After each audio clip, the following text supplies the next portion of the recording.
a las calles de Detroit, de Chicago, de París, de Tokio. Millones de personas viajan a donde quieren, cuando quieren. La libertad tiene un olor a gasolina y el sonido de un motor de 4 cilindros. En la cúspide de su vida, este hombre controlaba una de las fortunas más grandes del planeta. Pero, si retrocediéramos hasta 1896, veríamos un garaje oscuro, sucio y lleno de dudas. Como un simple ingeniero sin educación formal y con una obsesión maniática por los motores, logró desatar la mayor revolución de transporte en la historia y construir un imperio que trascendió la vida misma. Esta es la historia de Henry Ford.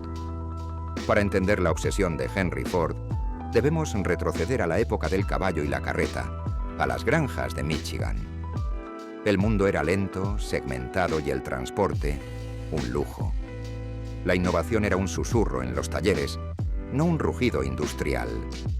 Nacido en 1863, en una granja cerca de Dearborn, Michigan, Ford detestaba las tareas agrícolas. No había poesía en la tierra para él, solo limitación.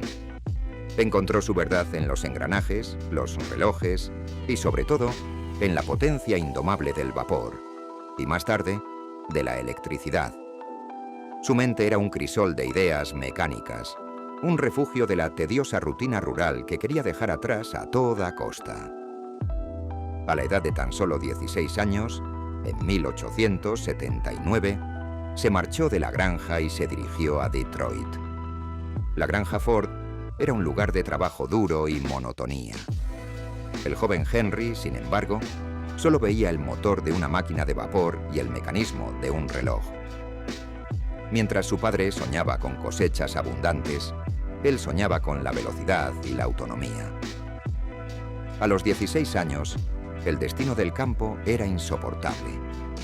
Una noche, sin despedirse, dejó atrás la vida que le habían planeado, llevando consigo solo una pequeña maleta y la convicción de que su futuro estaba en las ciudades de hierro y humo. Detroit le ofreció un nuevo tipo de escuela, los talleres mecánicos. Allí aprendió el arte de la reparación de motores, de las tolerancias exactas y la belleza intrínseca de una máquina bien calibrada. Trabajó incansablemente, desarmando y volviendo a armar todo lo que caía en sus manos. No solo aprendía cómo funcionaban las cosas, aprendía a mejorarlas. Pasó por varias empresas, pero su obsesión no era el salario, sino el conocimiento. Un empleo crucial llegó a la Edison Illuminating Company. Aquí no solo trabajaba con electricidad, la nueva fuerza del mundo, sino que conoció a Thomas Edison, el mago de Menlo Park. Edison se convertiría en un mentor improbable, un símbolo de la audacia y la perseverancia. En un congreso en 1896, Ford le describió su idea: un motor de gasolina, pequeño y ligero, para impulsar una carroza sin caballos. Edison lo escuchó, lo animó y le dio un empujón. «Sigue con eso». Eso es. El primer prototipo funcionó. El Ford Quadricycle, un rudimentario armatoste sobre ruedas de bicicleta con un motor de 4 caballos de fuerza. Lo construyó en el cobertizo que y esa idea, que nacería en el suelo de su fábrica, cambiaría para siempre la relación entre el hombre, el trabajo y el tiempo. Henry Ford había ganado la carrera, pero la verdadera prueba apenas comenzaba. Los otros fabricantes vendían lujo. Él quería vender movilidad. Sabía que para alcanzar su sueño de un coche al alcance de todos, tenía que hacer 2 cosas imposibles: construir el vehículo perfecto y luego inventar una forma de producirlo a una velocidad y un costo nunca antes imaginados. En las sombras de la Ford Motor Company de 1903, Ford y un pequeño equipo se encerraron. Lo que crearon no fue solo un automóvil, fue el catalizador que aceleraría el siglo XX. El primer automóvil exitoso de la Ford Motor Company fue el Modelo A. Pero Ford lo consideraba solo un trampolín. Su verdadero enfoque era un vehículo que pudiera sobrevivir a los caminos de tierra, a la negligencia de los conductores inexpertos y que fuera tan sencillo de reparar que cualquier granjero pudiera hacerlo. El vehículo tenía que ser un reflejo de su propia visión de eficiencia y robustez. La idea era simple en concepto, pero radical en ejecución. Utilizar materiales nuevos como el acero de vanadio, más ligero y resistente que el acero común. Una característica que lo diferenciaba de sus competidores que priorizaban el latón y la madera. Este acero, importado de Europa, daría al coche la durabilidad necesaria para soportar los caminos rurales de Estados Unidos. Después de varios prototipos, modelos B, C, F, N, R y S, entre otros, la mayoría olvidados, la culminación de esa obsesión llegó en 1908, el modelo T. Lanzado en otoño de 1908, el modelo T, apodado cariñosamente Tin Lizzy, no era hermoso, era utilitario. Su motor de 4 cilindros y 20 caballos de fuerza era potente y confiable. El diseño era alto, preparado para vadear los ríos y el barro, con una suspensión flexible. Ford no buscaba la admiración de la élite, buscaba la lealtad del pueblo. Este coche no solo era un medio de transporte, sino una herramienta de trabajo, una promesa de libertad. Su precio inicial fue de $825, costoso pero asequible para la clase media ascendente. La respuesta fue sísmica. La demanda superó de inmediato la capacidad de producción de la pequeña fábrica de Piquet Avenue. Ford había resuelto el problema del diseño, pero ahora enfrentaba el desafío de la escala. Su visión estaba limitada por la velocidad del artesano. Cada coche se construía, laboriosamente, pieza por pieza, con equipos de trabajadores moviéndose alrededor del chasis. Si un obrero se enfermaba, toda la producción se ralentizaba. Era un cuello de botella constante, y Ford lo sabía. La solución no vino de la industria automotriz, sino de un lugar insólito y macabro: los mataderos de Cincinnati y Chicago. Ford observó cómo los cuerpos de los animales eran desmembrados de manera eficiente a lo largo de una línea de carritos rodantes. En lugar de llevar a los hombres al trabajo, ¿por qué no llevar el trabajo a los hombres? Esa fue la revelación: la cadena de montaje móvil.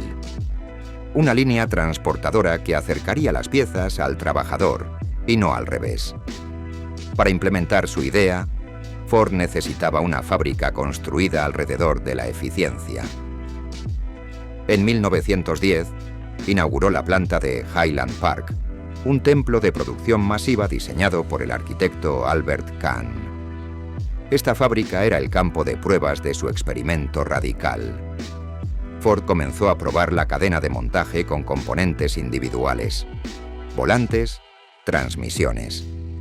El tiempo de ensamblaje de un magneto se redujo de 20 minutos a 5 minutos. El experimento estaba funcionando. El gran salto se produjo en 1913. Ford unió todas las piezas. Una línea de ensamblaje movió el chasis a través de la fábrica, remolcada por una cuerda. Al principio la velocidad era lenta, luego se fue ajustando. El resultado fue asombroso. El tiempo total para ensamblar un modelo T completo se redujo drásticamente. Lo que antes llevaba más de 12 horas y media, ahora se completaba en menos de 93 minutos. La producción se disparó a niveles estratosféricos.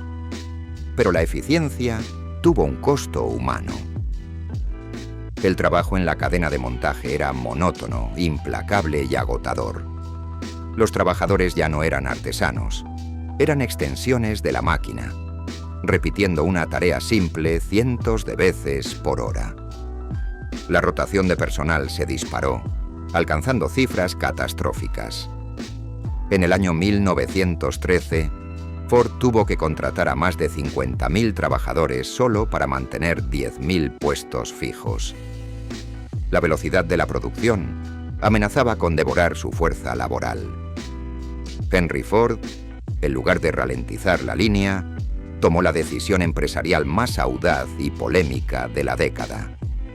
El 5 de enero de 1914, anunció el salario de $5 por día. Era más del doble de lo que pagaba la competencia. Wall Street lo calificó de locura socialista. Los otros industriales lo tacharon de traidor. Pero Ford tenía una doble intención brillante: reducir la rotación de personal y, más profundamente, convertir a sus propios trabajadores en posibles clientes.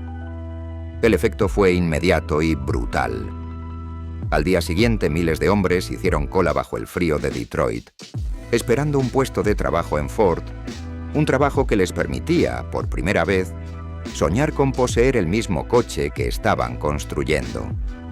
La moral se disparó, la rotación de personal cayó a niveles insignificantes y el costo de producción por coche siguió desplomándose. El modelo T se volvió, de hecho, asequible para el hombre común. Ford había demostrado que la producción masiva requería salarios masivos. Pero esta visión paternalista y autocrática del trabajo no duraría. Al mismo tiempo que Ford empoderaba a sus trabajadores, también comenzaba a implementar medidas de control intrusivas en sus vidas privadas. ¿Qué precio tendría esta prosperidad sin precedentes y qué tan dispuesto estaba Henry Ford a convertirse en un dictador industrial para mantener la línea de montaje en movimiento? La noticia corrió por el mundo. $5 por un día de trabajo. La Ford Motor Company se convirtió en un faro de prosperidad. Pero detrás de la promesa de un salario que cambiaba vidas, había una cláusula oculta, un pacto faustiano. Henry Ford no solo quería comprar su tiempo laboral, quería comprar también el alma de su trabajador. ¿Cómo se convirtió el padre del automovilismo democrático en el arquitecto de una utopía industrial tan restrictiva que muchos la consideraron una dictadura? La respuesta estaba en la oficina de su infame departamento de sociología. El salario de $5 diarios no era un derecho automático.